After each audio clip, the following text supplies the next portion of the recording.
और वो तरीका सिर्फ ये नहीं है कि मैंने जनाब पगड़ी पहन ली, मैंने जुब्बा पहन लिया, मैंने दाढ़ी रख ली तो अल्लाह खैर सल्ला। असल तो होता है रवैया।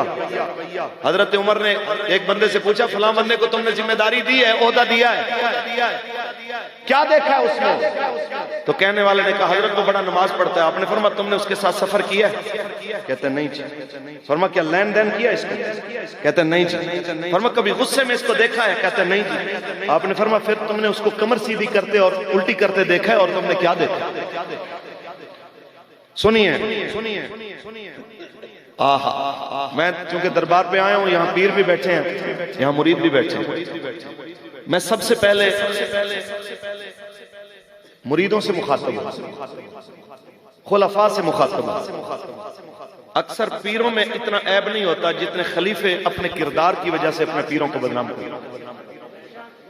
आप अपने रवैयों को ठीक करें। रसूलुल्लाह से बढ़कर इस रूए जमीन पर कोई बड़ा पीर नहीं हो सकता, और सहाबा से बड़ा कोई मुरीद नहीं हो सकता। हजरत अबू हुरैरा फरमाते हैं, मैं खड़ा हुआ था भूख की शिद्दत से बेकरार। अब ये भी देखें ना, ये रसूलुल्लाह की तरबियत है कि भूख की शिद्दत से बेकरार है, लेकिन भीख मांगना और जनाब सवाल करना ये गैरत दीनी के खिलाफ है। तो कहते हैं मैंने क्या किया कि सिद्दीक अकबर तशरीफ लाए तो मैंने उनसे एक सवाल किया। अंदाज ऐसा बनाया, मसलन पेट पे हाथ रखा हुआ है, बड़ी आहिस्ता सी आवाज में एक सवाल किया कि भाई ये सवाल तो सुनेंगे, साथ में ये भी तो पूछेंगे तेरी तबीयत कैसी है, तुझे हुआ क्या है? तो मैं कहूंगा जी भूख लगी है, तो फिर चलो कोई बात आगे चलेगी। तो कहते हैं मैंने मसला पूछा, सैयदना सिद्दीक अकबर ने मसले का जवाब दिया, तशरीफ ले गए। फिर हजरत उमर आए, मसले का जवाब दिया, तशरीफ ले गए। इतनी देर में कहते हैं खुद सरकार आ गए। अब जब मैंने सवाल किया तो फिर सरकार ही है। तो हुजूर को जब मैंने अर्ज की तो आपने हाथ पकड़ा, कहते हैं चलो मेरे साथ ले आए। कहते बैठ गए। इतनी देर में एक बंदा आया, उसने जनाब बड़ा सा प्याला एक दूध का भर के पेश किया कि जी ये हुजूर आपके लिए। तो मेरे आका ने आवाज दी, अबू हुरैरा। अब सोचे बंदा भूखा प्यासा हो, शिद्दत की जनाब भूख लगी हो और दूध भी सामने हो और ये आवाज आए, तो सरकार ने फिर क्या फरमाया, अबू हुरैरा जाइए और असहाबे सुफ़ा जो बैठे हुए हैं, तकरीबन उनकी उस वक्त तादाद 70 थी, उनको भी बुला के लाइए, वो भी भूखे प्यासे हैं, चलो आप सब मिलके इसको पी लें। तो कहने लगे मैं सोच रहा था कि मैं तो इसको अकेला ही इसको खत्म कर देता, तो अब 70 बंदे और आएंगे। लेकिन फिर दिल में आया जो बुला रहे हैं वो पेट भरना भी जानते हैं, वो रब के खजानों के मालिक हैं। उन्होंने फरमाया वल्लाहु युती व इन्नमा अना कासिमुन, अल्लाह देने वाला है और मैं बांटने वाला हूं। कहते मैं बुला के लाया। अब वो आए तो हुजूर ने फरमाया बिस्मिल्लाह पढ़ के इनको पिलाइए।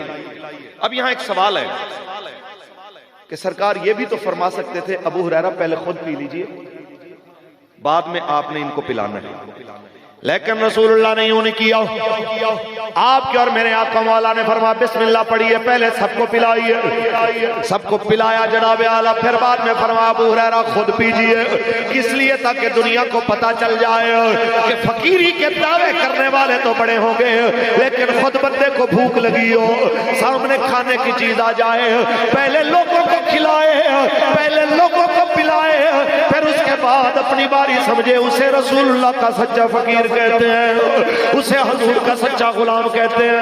जनाब आला हज़रत सैयदना अबू हुरैरा फरमाते हैं मैंने पिया, जब हुजूर ने फरमाया पीजिए, अबू हुरैरा कहते हैं एक बार, फिर जनाब आला हुजूर ने दूसरी बार फरमाया, कहते मैंने दूसरी बार पिया, फिर कहते हैं जनाब आला तीसरी बार सरकार ने फरमाया, तो कहते हैं मैंने तीसरी बार जनाब आला उसको पिया, तो कहते हैं जब सरकार ने फरमाया और पियो, मैंने कहा हुजूर अब तो एक कतरे की गुंजाइश भी नहीं है। तो फिर मेरे आका मौला ने फरमाया प्याला मुझे दीजिए।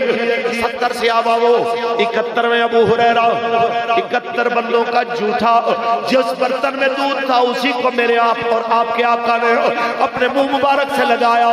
एक बार भी नहीं फरमाया कि प्याला चेंज कर लीजिए इससे जरासीम न फैल जाए, एक बार भी नहीं फरमाया कि जनाब मेरा बर्तन बदल दीजिए। ये आपके और मेरे आका ने फरमाया सूरल मोमिन शिफाउन, मोमिन का जूठा भी शिफा होता। तो मैं ये खुलफा को कहना चाहता हूं कि भाई आज पीर साहब के प्याले को हाथ लगाए ना तो खलीफे साहब जनाब गले को पड़ जाता। तेनों पता नहीं पीर साहब का प्याला, हालांकि ये हुक्म पीर साहब का नहीं। लेकिन ये अपनी एक्स्ट्रा एफिशिएंसियों की वजह से पीरों को भी बदनाम करते हैं। आप मेहरबानी कीजिए, ऐसा इखलाक दीजिए कि जाने वाला याद करे कि यार ये रसूलुल्लाह के वाकई फकीर हैं, हुजूर के गुलाम हैं।